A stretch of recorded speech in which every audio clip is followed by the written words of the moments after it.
प्यारे बच्चों नमस्कार। स्वागत है आपका channel maths with Krishnakant Tripathi में। हम लोग कर रहे हैं बोर्ड परीक्षा की तैयारी। 29 फरवरी को आपका गणित का पेपर है और जिसमें जो समाकलन के 5 नंबर वाले 8 नंबर वाले सवाल पूछे जाते हैं वो सवाल मैं आपको इस वीडियो में बताऊंगा। तो पहले ही चैनल को सब्सक्राइब नहीं किया तो सब्सक्राइब कर लीजिए और वीडियो को पहले ही लाइक कर दीजिए। देखिए ये सवाल 5 नंबर में पूछा जाता है और 8 नंबर में यहाँ एक्स लिख दिया जाता है, यहाँ लिमिट बदल के पाई कर दी जाती है। तो एक ही तरह से लगाना है, कुछ नहीं करना है।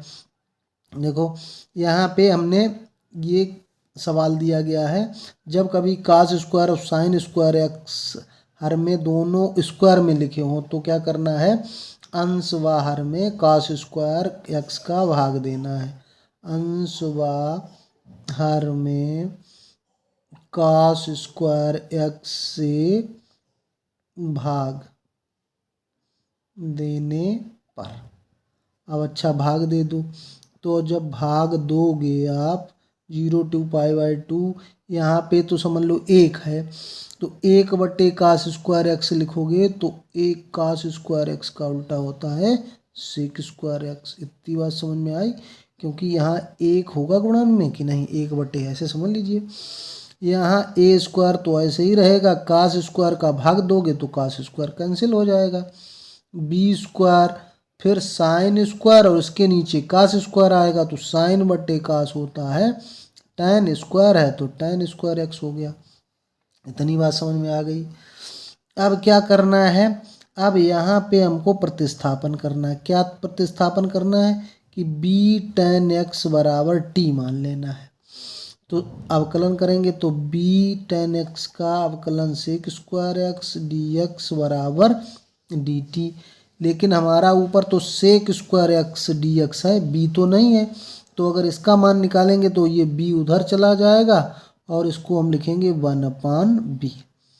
अच्छा, लिमिट आपकी बदल जाएंगी जब t बराबर π/2, यानी कि tan की जगह π/2 रखिए आप। तो tan 90 का मान क्या होता है, अनंत। तो अनंत में किसी संख्या का गुणा होगा, सॉरी हमने t लिख दिया। जब x बराबर π/2 तो t बराबर आएगा इन्फिनिटी, क्योंकि tan 90 का मान अनंत होता है और अनंत में किसी से गुणा करो, भाग करो, जोड़ो, घटाओ, कोई अंतर नहीं पड़ेगा। जब x बराबर 0 रखेंगे तो tan 0 का मान 0 होता है, b में 0 का गुणा होगा तो 0 ही रहेगा, तो t बराबर 0। ये लिमिट हो गई। तो लिमिट हो गई 0 to अनंत। सेक स्क्वायर एक्स dx बराबर चला गया dt में, उसके नीचे 1/b लिख दिया, a स्क्वायर रहेगा। अब ये पूरा जो लिखा था b स्क्वायर tan x, तो ये b tan x का होल स्क्वायर नहीं इसको मान सकते, तो ये अगर होल स्क्वायर मान लेंगे तो ये हो जाएगा a²/t²। इतनी बात समझ में आई।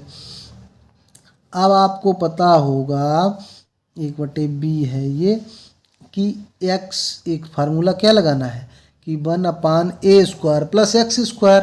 तो ये क्या होता है 1/a tan इनवर्स x की जगह यहाँ क्या है t/a, और यहाँ पे लिमिट रहेगी 0 से अनंत। तो ये क्या हो गया आपका 1/a, और b पहले से लिखा था 1/ab। और ये लिमिट लगाई कैसे जाती है, पहले अपर लिमिट लिखी जाती है tan इनवर्स, तो t की जगह अनंत लिखेंगे, अनंत/a माइनस, फिर लोअर लिमिट लगाई जाती है माइनस करके tan इनवर्स 0/a। ऐसे ये हो गया मान। तो ये तो हो गया 1/ab। tan इनवर्स अनंत में किसी का भाग दो तो अनंत ही रहेगा, तो tan इनवर्स इसको इन्फिनिटी लिखेंगे और इसको tan इनवर्स 0 में किसी का भाग दो तो 0 ही रहता है। अब ये हो गया 1/ab। tan इनवर्स अनंत मतलब π/2 tan, और tan 0 का मान होता है, तो अंदर गुणा कर देंगे तो ये आ जाएगा π/2ab। यही आंसर होगा 8 नंबर वाले सवाल का भी और ये 5 नंबर वाले सवाल का भी। यहाँ पे x दे दिया जाएगा तो वहाँ प्रगुण करके वो x को ख़त्म कर लेना है, बस ये है सवाल। ये सवाल कई बार आपसे पूछा गया है। समाकलन करना है तो जब कभी 1 plus cos X 1 plus sine X ऐसे लिखा हो तो क्या करना है, उसकी संयुग्मी संख्या क्या होती है, केवल चिन्ह बदलनी है। तो यहाँ प्लस है तो 1 माइनस साइन एक्स इसकी संयुग्मी हुई, तो इसका हमने नीचे गुणा कर दिया तो ऊपर भी गुणा कर देंगे, तभी तो कटेगा ये और सवाल में कोई अंतर नहीं रहेगा। तो ये क्या हो गया, ऊपर तो 1 माइनस साइन एक्स ही रहेगा, नीचे a plus B A minus B तो हो गया A square minus B square, ये हो गया।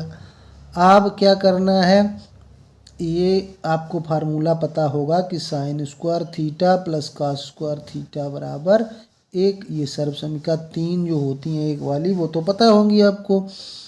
तो अगर इस साइन स्क्वायर थीटा को उधर घटा दें तो कॉस स्क्वायर थीटा रह जाएगा। तो इसका मतलब क्या है, यहाँ पे x लिखा है थीटा की जगह, तो यहाँ x लिख दो, 1 माइनस साइन स्क्वायर एक्स की जगह क्या हो जाएगा, कॉस स्क्वायर एक्स। अब इसको क्या करेंगे, अलग अलग कर देंगे, तो ये 1 अपान कॉस स्क्वायर एक्स हो जाएगा और समाकलन भी अलग अलग कर दें, साइन एक्स बटे कॉस स्क्वायर एक्स, तो कॉस स्क्वायर एक्स को हम 2 जगह लिख देते हैं ऐसे। ये समझ में आ गया आपके।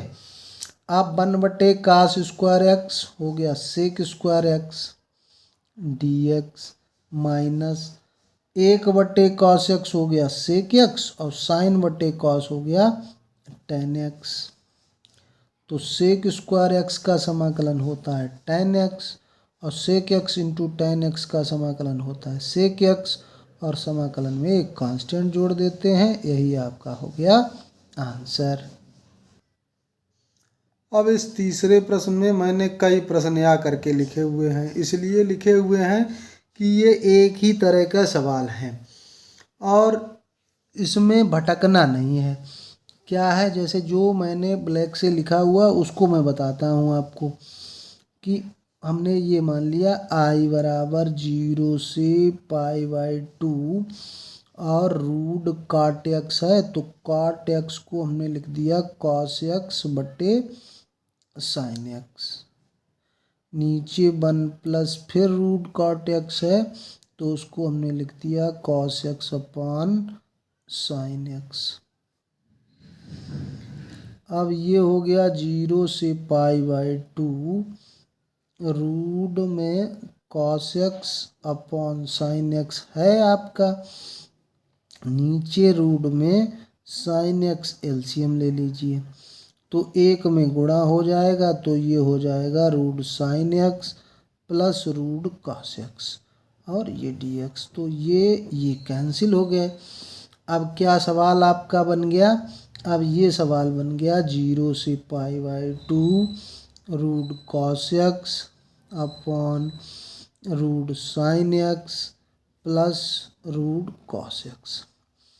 तो ये सवाल देख रहे हैं जो यहाँ में हमने लिखा हुआ था ये वाला sine X upon root sine X plus cos X, या D X upon 1 plus root tan X, ये भी यही सवाल बनेगा। तो इसलिए मैंने ये लिखे थे और ये भी इसी तरह से लगाए जाएंगे। तो ये आपका बन गया आई बराबर, इसको हमने डाल दिया समीकरण 1। अब हम क्या करेंगे, प्रगुण लगाएंगे। प्रगुण कौन सा लगाएंगे, एक प्रगुण आपने पढ़ा होगा 0 to a F x D x बराबर होता है 0 to a F A minus X D x, यानी कि अगर 0 से लिमिट दी गई है तो उस लिमिट से x को घटा दिया जाए तो भी कोई फर्क नहीं पड़ता है। तो ये i बराबर क्या हो गया 0 से π/2 रूट कॉस, अब x लिखा है तो यहाँ पे a कितना है आपका π/2, फिर ऐसे ही नीचे लगाएंगे साइन x की जगह π/2 minus X plus root cos π/2 minus X D X, ये हो गया 0 से π/2 cos 90 माइनस थीटा, यहाँ पे π/2 का मतलब 90, तो ये होता है साइन थीटा। और फिर नीचे साइन 90 माइनस थीटा होता है कॉस थीटा, और कॉस 90 माइनस थीटा होता है साइन थीटा। ये हमने समीकरण 1 डाल दिया था, प्रगुण लगा के जो आया उसको हमने समीकरण 2 डाल दिया है। अब आप फिर नीचे ये करेंगे, इन सभी सवालों में बस यही प्रगुण लगना है और समीकरण 1 और 2 जो बने उनको जोड़ देना है। समीकरण 1 और 2 को जोड़ने पर पहले वाला भी आई, दूसरे वाला भी आई, तो ये हो गया 2i, आई जुड़ के 0 to π/2।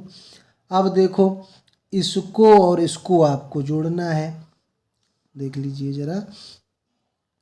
तो ये भिन्नात्मक रूप में लिखा गया है, यानी अंश बटे हर में। और जब हर समान हो, देखो cos x plus sine X है, यहाँ cos x plus sine X है, तो a plus B, B plus A बराबर ही होता है, यानी कि प्लस वाली संख्याएं इधर उधर लिखी हो तो कोई दिक्कत नहीं है। तो इसका मतलब हर बराबर है इसका, तो यही हमने ले लिया लघुत्तम। ठीक है, ये हमने लघुत्तम ले लिया, तो क्या होगा, अंश अंश जुड़ जाएंगे, रूट cos x, और यहाँ पे अंश कितना है, रूट साइन एक्स dx। बस इन सवालों में यही करना है आपको। अब देखो root cos x plus sine X, एक ही बात तो लिखी है ऊपर नीचे, तो कैंसिल हो गए। अब इसका मतलब ये क्या हुआ कि 0 से π/2 सैम संख्या का भाग सैम संख्या में दें तो उत्तर क्या आता है, 1। अब 1 का समाकलन आपको पता है क्या होता है, x के सापेक्ष अगर समाकलन कर रहे हैं तो 0 से π/2 लिमिट है। अभी हमने लिमिट आपको बताया रखना क्या होता है कि upper limit minus lower limit, ये हो जाता है मान। तो इसका मतलब 2i बराबर π/2 हुआ, और i बराबर ये 2 कहाँ जाएगा, उसके नीचे, तो π/4 ये आपका आंसर हो गया। और इन सभी सवालों का, जितने भी सवाल मैंने लिखे हुए हैं, इन सभी सवालों का आंसर π/4 ही आएगा। यहाँ देखो साइन लिखा है, कॉस लिखा है, घात अलग हो गई है तो क्या हो गया, साइन 90 माइनस थीटा लगेगा तो वही सूत्र। यहाँ भी घात अलग हो गई है, कोई दिक्कत नहीं है, 5 कर दी जाए 50 कर दी जाए रहेगा तो सेम। तो इस तरह से ये सवाल लगेगा। ये तीनों सवाल आप तैयार कर लीजिए। एक वीडियो और मैं समाकलन का डालूंगा जिसमें आपके पूरे लगभग 5 नंबर और 8 नंबर में आने वाले समाकलन के प्रश्न लगभग पूरे हो जाएंगे। चौथा सवाल ये भी बहुत बार 8 नंबर में पूछा गया है और इसी प्रगुण पर आधारित है। देखो कैसे लगाएंगे, i बराबर मान लिया 0 to π/4 log 1 plus tan x dx, ये लिख लिया। ये समीकरण हो गया आपका 1। अब फिर प्रगुण लगाएंगे। प्रगुण कौन सा हमने बताया था, 0 to a f(x) dx बराबर 0 to a f a minus x, यानी कि लिमिट से x को घटा दीजिए। तब i बराबर क्या हो जाएगा, 0 से π/4 log 1 प्लस tan, और x जहाँ पे लिखा है वहाँ लिमिट आपकी कितनी थी, π/4 माइनस एक्स dx। ये हमने लगा दिया। अब यहाँ से तो कोई दिक्कत है नहीं अभी तक। अब एक फार्मूला आपको पता होना चाहिए, tan a माइनस बी, फर्स्ट ईयर में ही था, tan a minus tan b upon 1 plus tan a into tan b। ये फार्मूला लगा देंगे तो 0 से π/4 log 1 प्लस ये tan, ये a, ये b, तो tan a minus tan v upon 1 plus tan a into tan b, ये हो गया आपका क्लियर। अब 0 से π/4 log 1 प्लस tan π/4 मतलब tan 45, एक मान होता है उसका, माइनस tan x 1 प्लस π/4 मतलब एक का गुणा tan x में, तो tan x ही रह गया। अब इसको 0 to π/4 log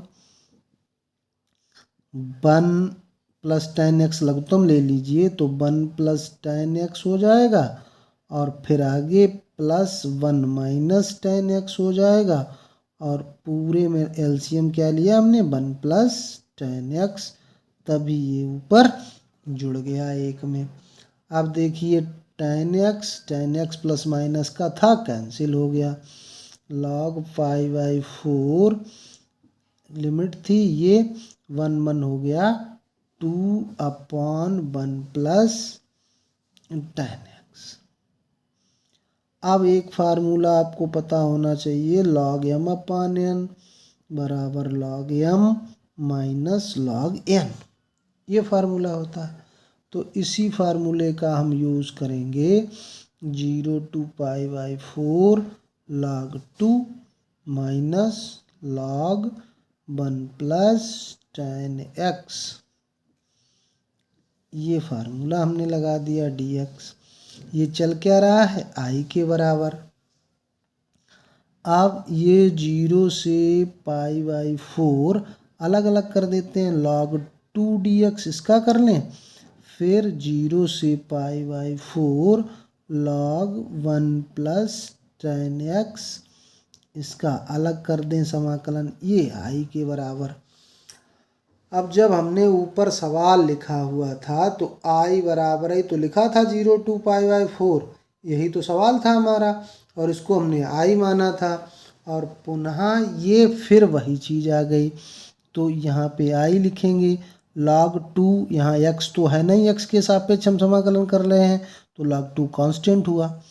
0 से π/4 यहाँ पे समझ लो x है, और माइनस ये आपका सवाल है, तो ये माइनस का i इधर आएगा, 2i हो जाएगा, और ये log 2 हो गया। अब जब हम 1 का समाकलन करेंगे तो x हो गया। लिमिट आपकी कितनी है, 0 से π/4। आपको हमने बताया लिमिट लगाई कैसे जाती है, पहले upper limit minus lower limit. तो ये हो गया 2i बराबर π/4 पहले लिख देंगे log 2। अगर i का मान हमें निकालना है, इंटीग्रेशन करना था, तो ये 2/, में आएगा, तो π/8 log 2। ये कई बार सिद्ध करने को लिख देता है, और नहीं तो ये कह देगा समाकलन करिए, डायरेक्ट लिख देता है सिद्ध करिए, पूरा सवाल लिखेगा, π/8 log 2 के बराबर सिद्ध करिए। तो ये 4 सवाल आप कर लेंगे तो आपको काफ़ी सरलता रहेगी।